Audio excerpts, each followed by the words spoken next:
Australia's foreign minister has put forth the idea of recognizing Palestinian statehood as a means to advance peace efforts. However, Penny Wong stressed that Hamas should not be involved in governing this potential state.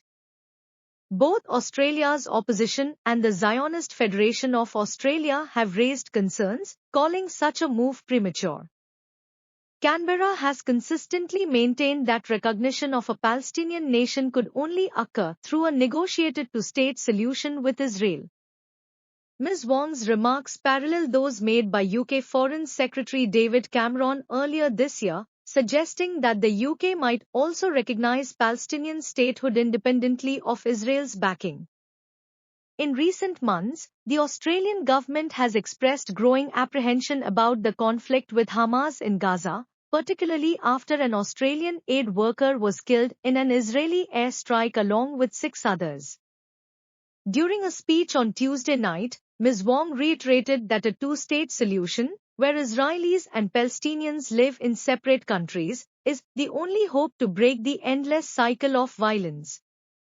She further stated, the failures of this approach by all parties over decades, as well as the Netanyahu government's refusal to even engage on the question of a Palestinian state, have caused widespread frustration.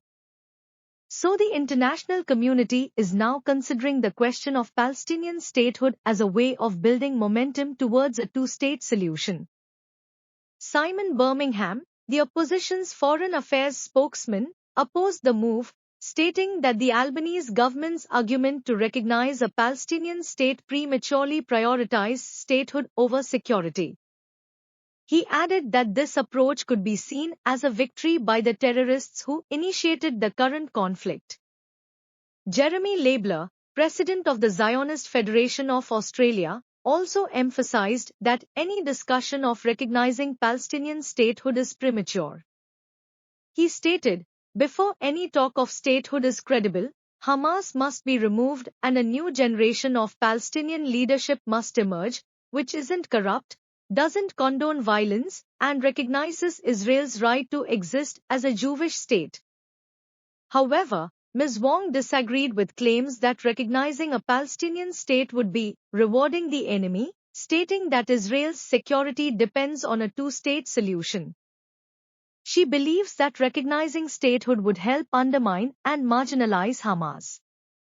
Currently, approximately 140 countries recognize Palestinian statehood, but significant countries such as the US, the UK, Germany, and Australia do not. The United Nations is expected to consider granting Palestine, currently an observer state, full membership of the international body this week. The conflict in Gaza, stemming from Israel's response to a Hamas-led attack on 7 October that resulted in about 1,200 deaths and more than 250 hostages, has led to over 33,000 Palestinian deaths, according to the Hamashian Health Ministry.